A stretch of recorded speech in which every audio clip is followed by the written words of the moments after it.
Calvin tubandanirize hariya kuri Satbi ubona yuko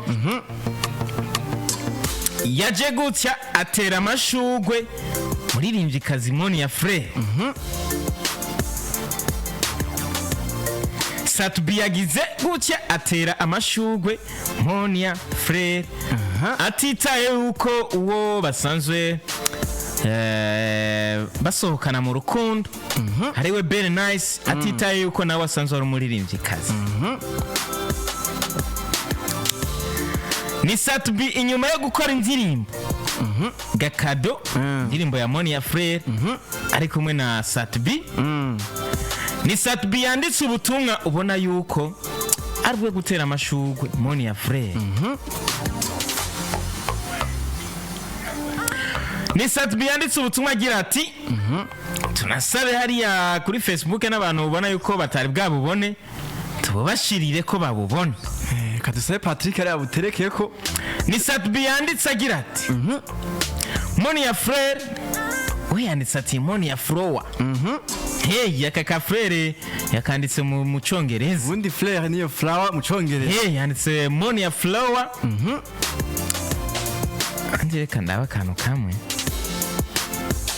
Uziko Satbi akunze kupostinga Monia Fleur. Atakunze gukoresha tag. Atakunze kumutaginga. Aho ubona yuko poste ikurikiriye yaje ubwa mbere yituga tubasomere niho yamutagize naho nyene yanditse nkuko nyene yanditse Timoni ya Flower. Tushaka n'utu emoji mbona ko turi kudutima. Ariko ndiko nibaza ikindi kintu kubera iki izi post batazitwara Instagram ngo zize direct kuri Facebook. Kweki usanga bazishize kuri Facebook honyene. Hako ubundi Satbi niko yarabikora sinzi nga byagenze kabisa ubu. Uko ndiko ndaraba kuri Instagram ya Satbi. Bona yuko ni Satbi arutse gupostinga post haize umunsi wose. Aho yapostinze aka video gato ka Gina. Ginera ariko arakora challenge y'indirimbo Gakado. Numu influencer. Chamu influencers. Umunsi yibungenze. Nyene ngo. Baragiye tujamba kunze gukora kuri TikTok. Ayuko tujambo nyene kuri TikTok nyene. Undi numu influencer kabisa akurikiranwa cyane. Undi nyene ndanamubwire big up sana ko abikora neza ku influencinga. Abikora neza Ginera. Hari hose ndamubwire nti big up sana. Kona yuko na nyene dushobora kuba tugiye kumara umwanya munini tutabumonyye muri entertainment aho ubona yuko yaraje neza ku ndirimbo zibiri ariko abikora neza. Yaraje kabisa. Ya nuko rero ubona yuko cyo tubandanye n'ubutumwa bwa Satbi hariya yanditse ubutumwa avuga ati Monia Fleur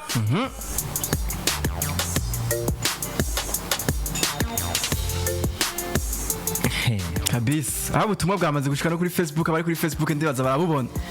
Tunga ubona yuko hari imbere no tujambo hariya twacitse mbe ndabo basomera. Satbi yaje arandika ati Monia Fleur arabandanya kugaragaza ko agezweho kandi yuko umuti yahaye abakunzi b'umuziki muri iyi myaka 3 iheze urura ariko ukanyobwa. Kubaha iri zina ntibibi gisabo kwishimira ko dufise umuririmvyikazi mwiza duserukira navyo no kwiyubaka.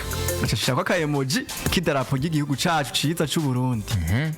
Na Satbi yacabandanya avuga ati notebye canke menya neza. Nagenze imyaka myinshi mu muziki gusa ni gake twagiye turonka abaririmbyi nka Monia Fleur. Shaka kaburungu. Acabandanya yavuga ati keep watching Gakado.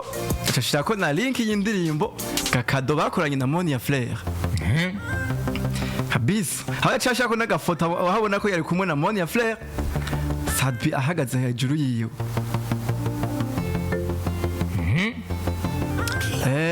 Jedi kintu mbona nka Satbi ni bimwe twamye tuvuga Satbi musanga igikorwa kabisa agifata nk'iciwiyo. Satbi bona ko gumagerageza kugarukana indirimbo Gakado bakoranye na Monia Fleur aguma ashaka kuyikorera promo umwanya wose aho ubona yuko atanu umunsi ushobora guhera adashize ko link cyangwa adashize ko amajambo yerekana gukundisha iyi ndirimbo Gakado bakoranye na Monia Fleur. Abona kabisa ko ariko abikora nk'uko indirimbo niyiwe kandi tukavyemeranya neza yuko Sadbi si rya mbere abayikoze muri byose bakoranye igikorwa gifata nk'iciwiwe kabisa. Hage yavuze ngo imyaka 3 iraheze. Monia Fleur yerekanye ko she's mu myaka 3 iraheze yanditse ati nagenze imyaka myinshi mu muziki gusa ni gake twagiye turonka abaririmbyi nka Monia Fleur. Bunga niyo myaka 3 yaravuze Monia Fleur twamumenyeyemo. Reka nakubwira yuko indirimbo ya mbere Monia Fleur yasohoye abantu benshi mbona yize. Indirimbo yise Samorova.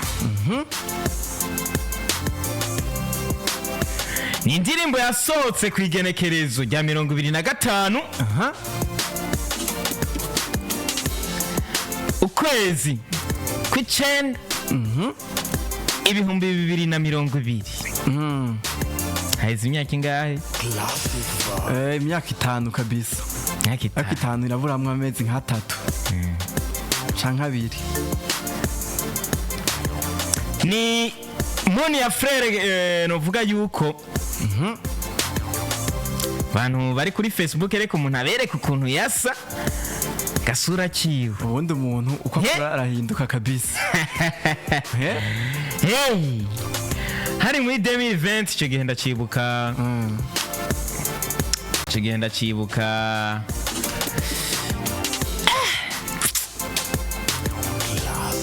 Ariko burya nabonye kandi kantu hariya muri iyo myaka nyene aho menga ko mwari kubona Monia Fleur wenyene Mr. Drizzy. Ubundi mutidanye kera. Monia Fleur turazinanye. Hagasa namu hariya nagiye mbona ku mbuga zawe. Monia Fleur turazinanye kuko icyo no kubwira nuko Monia Fleur unzi nyene abantu nta nivyo bazi kuko Monia Fleur ashobora kuba ndi umujournaliste wa mbere muri entertainment haba ku maradiyo canke ku ma TV online. Ashobora kuba ari jewe natanguye kumukoresha ikiganiro cyambere. Ubundi nikaya gafoto nabonye aho nawe ko mwese ikintu cyo guhinduka mwahindutse kabisa. Naca nishura wa muntu yavuga ngo ibintu ngo wabitanguye ryari. Shobora kuba ndu wa mbere kabisa. Urashobora kumuruka kuri page yawe ukaja kwirabira agacara abana imyaka iheze. Aho bica vyoroha kuraba imyaka wo bumaze. Shobora kuba ndu wa mbere kabisa natanguye gukoresha ikiganiro Monia Fleur haba mu ba journaliste bose nabo ku ma TV online. Senyene ndanabibutse yuko ku munsi wa kabiri ni exclusivity ndababwiye. Ku munsi wa kabiri ngaha muri studio ya PJ Classic FM mu kiganiro Classic Vibes dushobora kuzoba turi kumwe na Monia Fleur na Sadbi. Iyo ni breaking news. Iyi ni breaking news kabisa. Abafana bose ba Monia Fleur na Sadbi umunsi wa kabiri muzobe muri magabo kabisa. Kandi abakunzi ba Classic Vibes azaba ari vyimiriro. Se Classic Vibes mwebwe muyitiki. Azaba ari vyimiriro kabisa. Yes, nari nkibandanya no ku nkuru ya Monia Fleur na Sadbi ubona yuko ari Sadbi yagiye atanga ubutumwa avuga ati Monia Fleur ku myaka 3 ariko yerekana yuko ari umuririmvyikazi ubona yuko ariko avyitwaramo neza. Mr. Calvin Sadbi kuba yateye amashugwe Monia Fleur bisigura yuko nawe atishimiye ukuntu ubwo basonzo bari kumwe mu rukundo ariko arakora. Mbega kuba yateye amashugwe Monia Fleur ntibiza kuzana Icuka Kibi kuri Very Nice. Bivanye n'ukuntu Sadbi ashobora kuba yarenganye Very Nice akavuga ati Monia Fleur arabarenze bose. Mbega ko rusanzwe rufise n'abandi baririmvyikazi bariko barakora cyane. Ndavuga Natasha pona yuko ashobora kuba ari no muririmvyikazi. Natasha afata inimero ya mbere mu baririmvyikazi akora video izimvye na audio izimvye. Ndavuga Estanish. Bona yuko Estanish nayo nyene vuba cyane ashobora kuduha igikorwa. Bona yuko yatangaje ko vuba cyane ashobora kuduha indirimbo. Navuga n'abandi baririmvyikazi bariko barakora cyane. Mbega kuba Sadbi Yemeje yuko Monia Fleur akora cyane ariko arakora cyane muri iyi myaka 3 atahunda musimbura atahunda musubirira. Nawe uremeranya na Sadbi yuko ubutumwa Sadbi yatanze aribwo? Ubundi abaririmbyi bameze nk'abakinyi b'umupira w'amaguru. uzurabe umukinyi w'umupira w'amaguru ntashobora kuvuga nabi umukinyi bakinanye abarivyi nabo kuntu bameze abarivyi kuntu bameze ntashobora kuvuga yuko umuntu bakoranye igikorwa yoba atacamaze canke yoba adashoboye ati kubera iki tuvyemeranye neza navuze ngo muri imyaka 3 ni mu myaka yahera aho Sadbi bigize gukorana igikorwa na Estanish ico gihe Sadbi yaje aremeza neza yuko Estanish ari we muririmvyikazi wa mbere ashoboye muri industry yacu ya kabiri gatanindwe Nina Sadbi yagarutse kuri Monia Fleur aravuga neza yuko Monia Fleur muri imyaka 3 atawundi muririmbyi numwe arabona ndavuga mu baririmvyikazi b'abarundi yoza musumvye ngerageje kwishura ikibazo cawe aho wagerageje kumbaza ati mbega ubona ko bari kumwe canke umukunzi wiwe ntashobora kumufuhira canke ngo avuga ati jewe wandenganije kuvuga jewe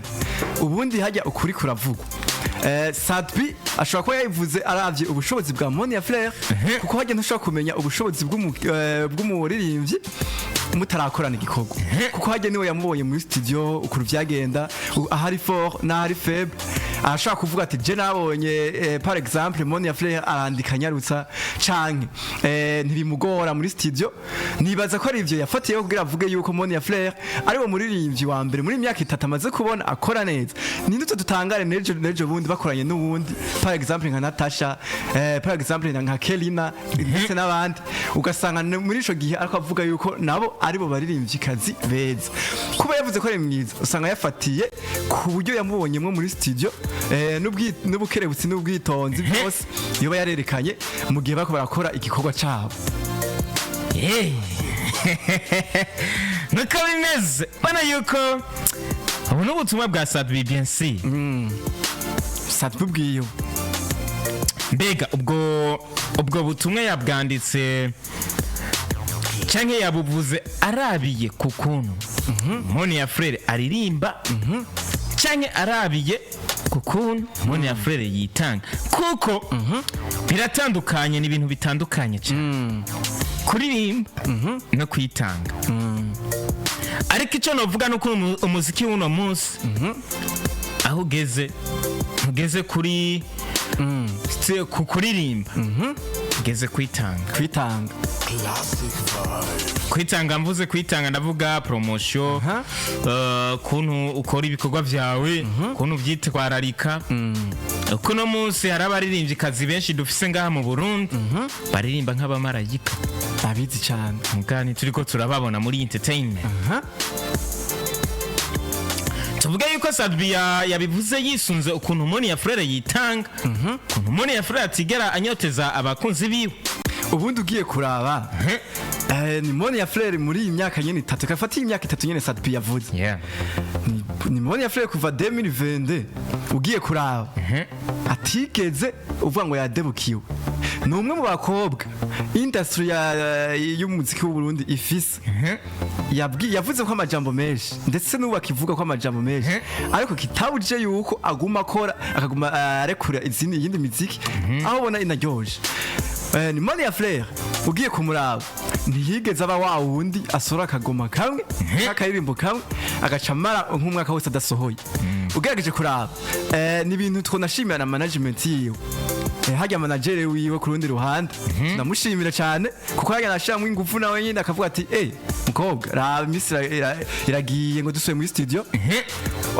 akaguma duha imiziki yiwe mu gihe uvuga ko ataba yanyoteje abakunzi biwe kuba Sadbi yavuze yuko ari umukobwa ashoboye muri imyaka 3 si ukuvuga ko yamwumvise ujya munsi nyene bakorana indirimbo si ukuvuga yuko yamubonye munsi nyene bakorana indirimbo tuvyemanye Sadbi ni umuntu wa mbere akurikiraniye industry nimba hari tala ije kenshi Sadbi uzosanga yize anayivuga ko numwe mu baririmbyi atanatinya no gutanga promotion canke ngo posting indirimbo y'umuririmbyi yayikunze tunabimushimire cyane ni ukuvuga rero Sadbi ashobora kuba yamwitegereje neza muri imyaka 3 abona yuko batari na kure kuko ugiye kuraba hajya Sadbi na Monia Fleur n'abantu kenshi uzosanga bari kumwe nabo baba basohotse kenshi usanga bari kumwe donc ni kaya kagwi kabo kuvuga barazinanye neza baragumana igihe kinini ke Sadbarinza abivugira ku mbuga akabimenyesha abakunzi b'umuziki w'u Burundi muri rusange akavuga ati Monia Fleur